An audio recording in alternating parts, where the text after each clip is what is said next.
Hello students, how are you. तो मैं Tarachand sir आप सबके सामने। तो आज हम कंटिन्यू करेंगे हमारा subject that is business finance या फिर फाइनेंशियल मैनेजमेंट। तो आज का सब्जेक्ट शुरू करने से पहले मैं आपको कुछ इंस्ट्रक्शंस दे दूं कि दीक्षित हमें एग्जाम में जो पेपर आने वाला है वो एमसीक्यूज पैटर्न का रहेगा और नो डाउट वो एमसीक्यूज पैटर्न का जो क्वेश्चन रहेगा उसमें 50 एमसीक्यूज आपको दिए गए हैं और उसमें से हमें सिर्फ 25 ही सॉल्व करने हैं। सर ऐसा क्यों किया? ऐसा इसलिए किया गया क्योंकि नागपुर यूनिवर्सिटी ये सोच रही थी कि यार जब लॉकडाउन हुआ तो तब आधे अधूरे सिलेबस पे बच्चे कहीं ना कहीं स्कूल कॉलेजेस ट्यूशन में रुक गए थे, जिसकी वजह से उनका आधा अधूरा सिलेबस हुआ, जिसकी वजह से उन्होंने जो एग्जाम डिजाइन की वो इस प्रकार से डिजाइन की कि आधा ही सिलेबस पे आप एग्जाम दे पाओ और पूरा 100% पेपर आप अटेंड कर पाओ। इसलिए 50 एमसीक्यूज दिए और 50 में से आपको 25 ही एमसीक्यूज अटेंड करने हैं। बात समझ में आई? इसलिए दीक्षित और बाकी बच्चा लोग बिल्कुल जस्ट चिल रहिए, शांत रहिए, ज्यादा टेंशन लेने की आवश्यकता नहीं है। पेपर एकदम सिंपल आने वाला है, 50 एमसीक्यूज आने वाले हैं, 50% ऑप्शंस है। जो अच्छे लगे उस टॉपिक के मार्क करिए, पढ़ के जाइए, आप आराम से अच्छे मार्क्स से पास हो जाओगे, इतना पक्का। ठीक है, तो अभी जहां तक के मेरा सवाल है मेरे टॉपिक का, तो मेरा पार्ट है न्यूमेरिकल टॉपिक्स पढ़ाना और थ्योरेटिकल टॉपिक्स पढ़ाने का पार्ट प्राची मैडम के पास है फाइनेंस का। तो न्यूमेरिकल टॉपिक में अभी हम आगे बढ़ते और लास्ट लेक्चर में हमारा कैपिटल बजटिंग हो गया था। आज हम मैथमेटिक्स ऑफ फाइनेंस देखेंगे।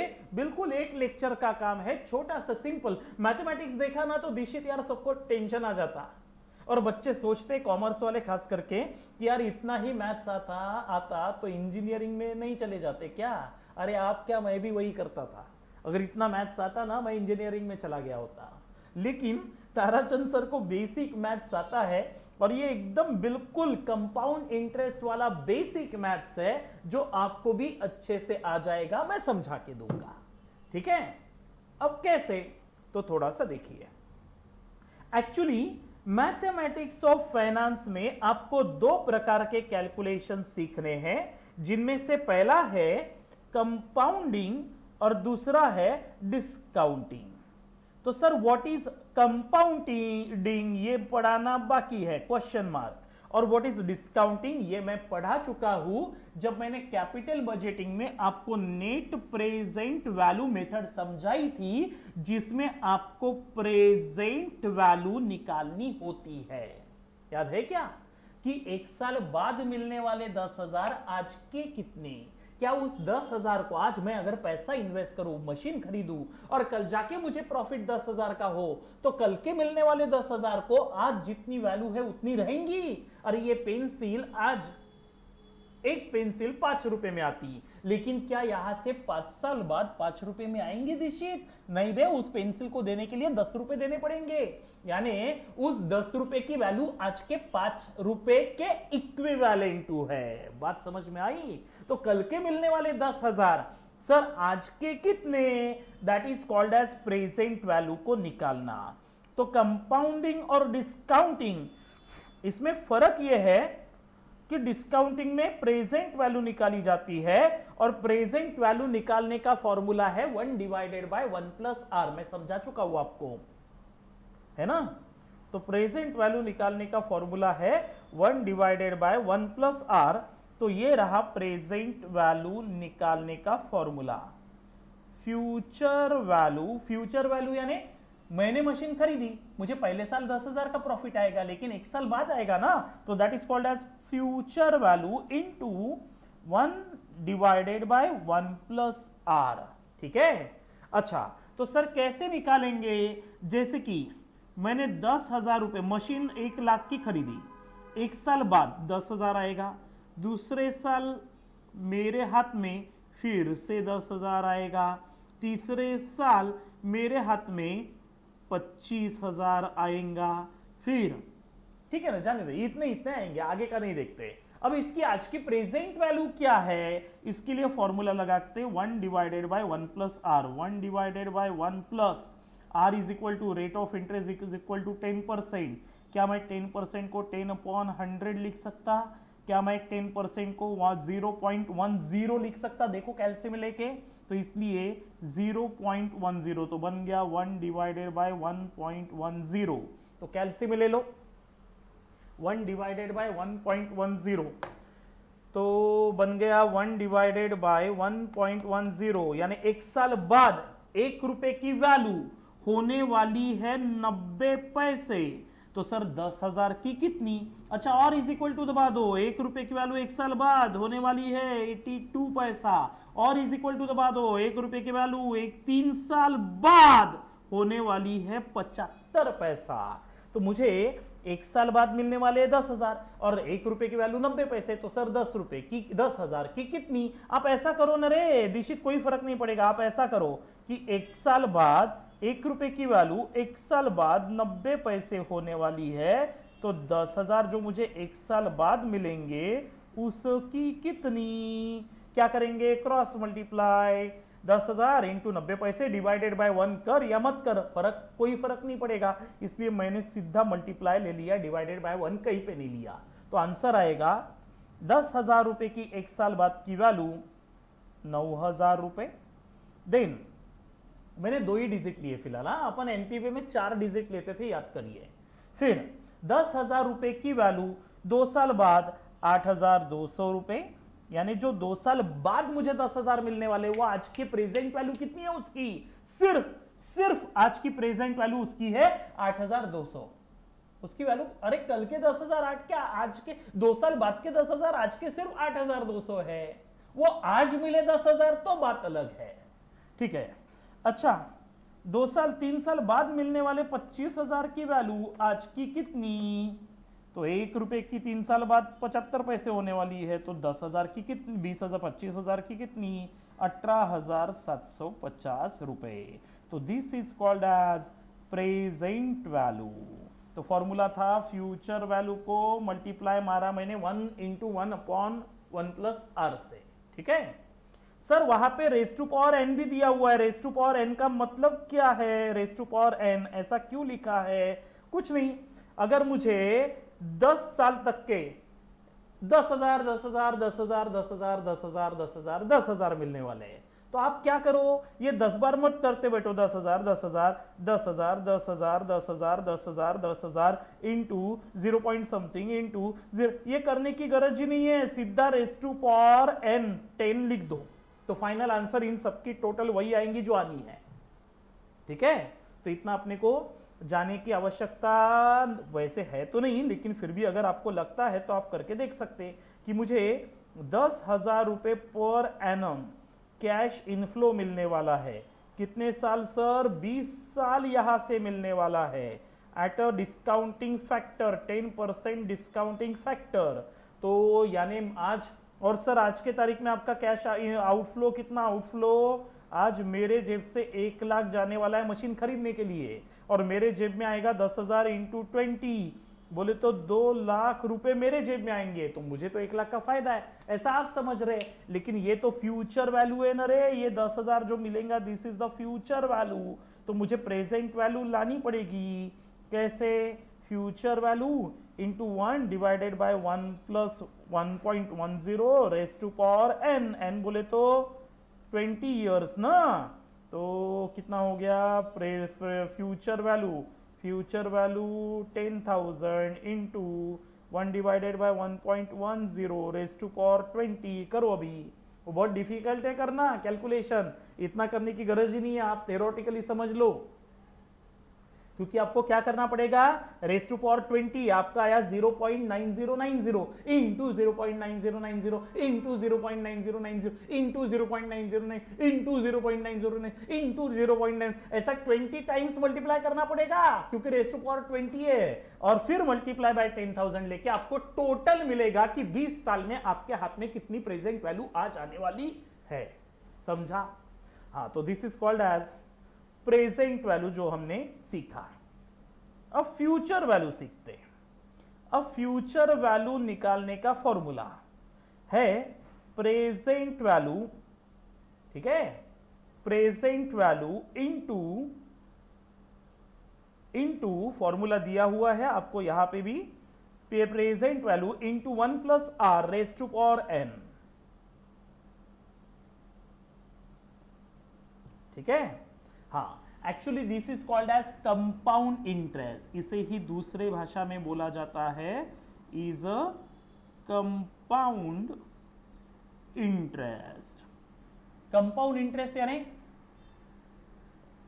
कंपाउंड इंटरेस्ट सीखने से पहले बेटे आपको सिंपल इंटरेस्ट सीखना पड़ेगा। सर सिंपल इंटरेस्ट का मतलब क्या है? Simple interest is equal to 100 रुपए मैंने बैंक में डाले 10% भाव से, तो एक साल बाद मुझे कितना मिलेगा? 100 प्लस 10% यानी 10 रुपए, यानी 110 रुपए मेरे हाथ में आएंगे। सर 2 साल बैंक में रखा तो 120 रुपए आएंगे। सर 3 साल रखा तो 130 रुपए आएंगे, क्योंकि सिंपल इंटरेस्ट में इंटरेस्ट मिलता है प्रिंसिपल अमाउंट पे। काय पे मिलता? प्रिंसिपल अमाउंट पे। और अगर कंपाउंड इंटरेस्ट की बात करूं तो 100 रुपए बैंक में डाले, एक साल बाद रेट ऑफ इंटरेस्ट 10% मान के चल रहे अपन। हाँ, तो 10% मान के चल रहे, 10%, एक साल का इंटरेस्ट 10 रुपए, यानी एक साल बाद बनेगा 110 रुपए। और दूसरे साल का जो इंटरेस्ट है ना 10%, वो मिलेगा 110 पे, यानी 11, यानी एक साल बाद 110, 2 साल बाद 121। नहीं समझा?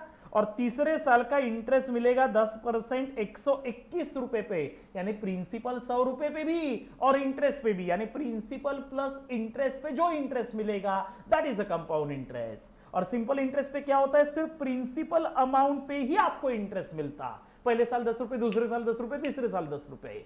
और कंपाउंड इंटरेस्ट में क्या होता है?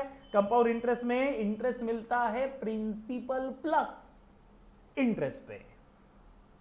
तो आ गया इंटरेस्ट 12 रुपए 10 पैसे, यानी 3 साल बाद मुझे मिलेंगे 110 प्लस 11 रुपए दूसरे साल का इंटरेस्ट प्लस तीसरे साल का 12 रुपए 10 पैसे, जो भी आएगा 3 साल बाद इतना पैसा मुझे बैंक से मिलेगा अगर बैंक में मैं एफडी करूं, फिक्स डिपॉजिट में पैसा डालूं। So this is called as compounding interest, इसलिए इसे नाम दिया गया कंपाउंडिंग। देखो लिखा हुआ है कंपाउंडिंग, मिला कंपाउंडिंग। सो कंपाउंडिंग में हमें फ्यूचर वैल्यू निकालनी पड़ती। क्या निकालनी पड़ती? Future value. और डिस्काउंटिंग फैक्टर में हमें क्या निकालना पड़ता? प्रेजेंट वैल्यू, कल के मिलने वाले 10,000 आज के कितने। और कंपाउंडिंग में प्रेजेंट वैल्यू पता है मुझे, फ्यूचर वैल्यू बैंक में आज मैंने 10,000 डाला, चलो देखते ना, कैलकुलेशन करते। प्रिंसिपल मैंने बैंक में डाला, ये क्वेश्चन है, 10,000।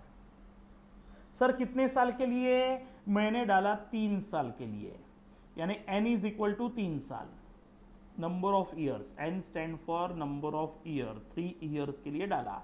अच्छा, what is the rate of interest? Rate of interest है 10% बैच पे, बोले तो 0.10 लिखो 10% पे। हाँ, इतना पैसा मैंने बैंक में डाल दिया। तो सर 3 साल बाद मेरे को कितना मिलेगा? तो 3 साल बाद मिलेगा, ये देखो इधर मैं निकाल चुका हूं, 110 प्लस 11, 110 प्लस 11 प्लस 12.10, यानी मेरे हाथ में 133 रुपए इतना मिलने वाला है। सही है? हाँ, लेकिन यहां हम निकालेंगे फ्यूचर वैल्यू। क्या निकालेंगे? Future value. अच्छा, फ्यूचर वैल्यू आज की प्रेजेंट वैल्यू इनटू, इसको शॉर्टकट में निकालने का फॉर्मूला, ये तो सारा जो मैंने ऊपर खिचड़ी पकाई ये लॉन्ग कट था, शॉर्टकट है present value into 1 plus are raise to power N. तो प्रेजेंट वैल्यू 10,000 आज मैं डालूंगा बैंक में, और 1 प्लस आर बोले तो 0.10 रेज टू पावर एन बोले तो 3। अच्छा, रेज टू पावर एन 3। अच्छा, 10,000 इंटू 1.10 रेज टू पावर 3, 1.10 सिर पे बैठा है 3, इसे क्यूब भी बोल सकते, यानी 1.10 इंटू 1.10 इंटू 1.10, 3 बार मारना पड़ेगा। ठीक है, 10,000 इंटू, ये 3 बार है इसलिए कर लेता, उधर 20 साल का था, 1.10 इंटू 1.10 इंटू 1.10, तो 1 रुपये का 3 साल बाद 1 रुपये 33 पैसा मुझे मिलेगा 1। तो आज के तारीख में कितना, इंटू 10,000, यानी मुझे मिलेगा 113,310 रुपये। यहाँ एग्जाम्पल 100 रुपये का था या 10,000 का है, तो देखो वही आ रहा आंसर अकॉर्डिंग टू 10,000 एक जीरो बढ़ गया। सही है, 13,310 रुपए मुझे फ्यूचर में मिलेंगे अगर मैं 10% के रेट से बैंक में पैसा इन्वेस्ट करूं, एफडी करूं। तो सर मैंने कितना कंपाउंड इंटरेस्ट कमाया, कुछ भी नहीं, future value minus present value कर दो। तो compound interest is equal to future value 13,310 मिलेंगी, कितने रुपए डाल के, 10,000। तो सर 3,310 रुपए का कंपाउंड इंटरेस्ट मैंने कमाया। This is called as compounding. इसे क्या बोलते हैं, कंपाउंडिंग। और आपको कंपाउंडिंग करके कौन सी वैल्यू मिली, फ्यूचर वैल्यू मिली। और इधर क्या निकाला था हमने, फ्यूचर वैल्यू दी थी, प्रेजेंट वैल्यू ढूंढनी थी। फ्यूचर में आने वाले 10,000 के आज के कितने, ठीक है। और इधर कैसा था, आज 10,000 डालू तो फ्यूचर में कितने मिलेंगे, दैट इज कंपाउंडिंग। समझ गया डिफरेंस सबको। हाँ, अब इसमें और एक है कि सपोज प्रिंसिपल मैंने 10,000 रुपए, यानी प्रेजेंट वैल्यू, प्रिंसिपल बोल या प्रेजेंट वैल्यू बोल, बात एक ही है। प्रेजेंट वैल्यू 10,000 रुपए मैंने बैंक में डाले, रेट ऑफ इंटरेस्ट 10% के भाव से, and interest is payable annually. N is equal to कितने साल के लिए डाले, 3 साल के लिए, and interest is payable annually. तो सर अब क्वेश्चन का आंसर बदलेगा क्या, बिल्कुल बदलेगा, क्योंकि फॉर्मूला रहेगा future value is equal to present value या principal into 1 plus are raise to power N. तो प्रेजेंट वैल्यू 10,000 इंटू 1 प्लस 0.10, 10% को ही मैं 0.10 बोल सकता, इसी को मैं 10/100 भी बोल सकता। लेके देखो कैलकुलेटर में लो, 10/100 0.10 आएगा, रेस टू पावर एन। कितने साल के लिए डाल रहे बैंक में, 3 साल। लेकिन नीचे लिखा है इंटरेस्ट इज पेबल एन्युअली, नहीं कुछ नहीं लिखा है तो एन्युअली, लेकिन यहां चेंज करता हाफ ईयरली, मैं चेंज कर देता, यानी इंटरेस्ट जो मिलेगा आपको हाफ ईयरली मिलेगा। तो फॉर्मूले में चेंज, जब भी हाफ ईयरली बोलेंगे तब रेट ऑफ इंटरेस्ट 10% पूरे साल भर का है, पूरे साल भर का है, तो ऐसे 2 बार इंटरेस्ट मिलेगा, तो इसलिए r डिवाइडेड बाई 2, और ऐसे 2 बार मिलेगा इसलिए n इंटू 2। क्वार्टरली बोलते तो क्वार्टरली बोलते तो साल में कितने क्वार्टर आते, 4। तो इसलिए क्वार्टरली अगर बोला होता तो डिवाइडेड बाय करता मैं 4 और मल्टीप्लाई करता 4। बात समझ में आई। अगर मंथली बोलता तो डिवाइडेड बाय करता 12, मल्टीप्लाई करता 12। ध्यान में रखना फॉर्मूले कैसे बनाए मैंने। हाँ, तो अभी हाफ ईयरली बोला है, हाफ ईयरली बोला इसलिए हाफ ईयरली बोले तो 2 बार मिलेगा इंटरेस्ट, 6 महीने का एक, बाद में 6 महीने का एक, इसलिए 2 बार मिलेगा तो डिवाइडेड बाय 2। क्वार्टरली बोलता तो 4 बार मिलेंगे, 4 क्वार्टर आते ना। अगर बैंक इंटरेस्ट मंथली दे रही है तो 12 बार इंटरेस्ट मिलेगा, 12 बार मिलेगा तो 12 बार ज्यादा नहीं मिलता, 12 महीने का ही मिलेगा, लेकिन कंपाउंडेड मिलेगा। तो कैसे, इंटरेस्ट पे भी इंटरेस्ट। अब हाफ ईयरली बोला है तो पहले इसको सॉल्व कर लेते, इसको हटाते। Divided by 2, divided by 2 into 2, चलो सॉल्व करते। 10,000 इंटू 1.10, नहीं पहले इसको डिवाइड कर देते ना। डिवाइड करके कितना रहा, 0.10 divided by 2, 0. Plus 0.05 raise to power 3 into 2 6 is equal to 10,000 into 1.05 raised to power 6 is equal to 10,000 into 1.05 6 bar 1.05 into 1.05 into 1.05, ऐसा 6 टाइम्स करना पड़ेगा। 1.05 into 1.05 into 1.05 into 1.05 into 1.05 into 1.05, 336, ठीक है। 1.05 इंटू 1.05 इंटू 1.05, 3 बार हो गया, इंटू 1.05 इंटू 1.05 इंटू 1.05 हो गया 1.34, 10,000 into 1.34, तो आंसर आ गया इंटू 10,000, तो 13,400 रुपये मिलेंगे मेरे को। 0.95 छोड़ दो, उसको छोड़ दो, 13,400 रुपये मिलेंगे। आज की प्रेजेंट वैल्यू 10,000 की, फ्यूचर वैल्यू मुझे मिलेंगी 13,400 रुपये, बैंक में डालूंगा तो 3 साल बाद। समझ गया? और इसी का आंसर इधर कितना आया था? 13,310 कम आया था, because interest is was payable annually, और यहां interest is payable half yearly, इसलिए हाफ ईयर के इंटरेस्ट पे और इंटरेस्ट मिलता है, इसलिए थोड़ा सा ज्यादा पैसा मिलेगा। समझा? So this is called as compounding. तो समझ गया सबको? तो compounding method use to determine the future value of present investment. जो मैंने आज प्रेजेंटली 10,000 इन्वेस्ट किए, उसके 3 साल बाद कितने? 13,400, यानी 13,400 फ्यूचर वैल्यू मिली आज डाले हुए प्रेजेंट इन्वेस्टमेंट 10,000 के। और इधर डिस्काउंटिंग में कैसा है कि डिटरमिन काय के लिए मेथड यूज होती है? Determine to calculate the present value of future cash flow. Future cash flow मुझे मिलने वाला था 10,000, उसकी आज की प्रेजेंट वैल्यू कितनी? 9,900 रुपए। याद है क्या? हमने जो एग्जांपल लिया उसी पे बता रहा। कॉन्सेप्ट ये सब आप पढ़ते रहना। अभी मैंने आपको एग्जांपल भी समझा के दे दिए, अभी और समझाने की आवश्यकता नहीं है। इसके ऊपर कैलकुलेशंस अगर आए तो मैं कैलकुलेशन आपको समझा के दे चुका हूं। प्रेजेंट वैल्यू निकालने का फॉर्मूला क्या है और फ्यूचर वैल्यू निकालने का फॉर्मूला क्या है, ठीक है? तो यहां पे इस लेक्चर को हम होल्ड करते। अभी आप ऐसा ही सॉल्व करके देखिए। 1-2 क्वेश्चन मैं आपको देता। ये रहा question, calculate present value if future value is equal to, नहीं सॉरी, फ्यूचर वैल्यू निकाली ना ये हमने। So calculate future value if present value है 20,000, रेट ऑफ इंटरेस्ट है 15%, एन इज इक्वल टू कितने साल के लिए बैंक में डाला? 5 साल के लिए, एंड इंटरेस्ट पेबल annually.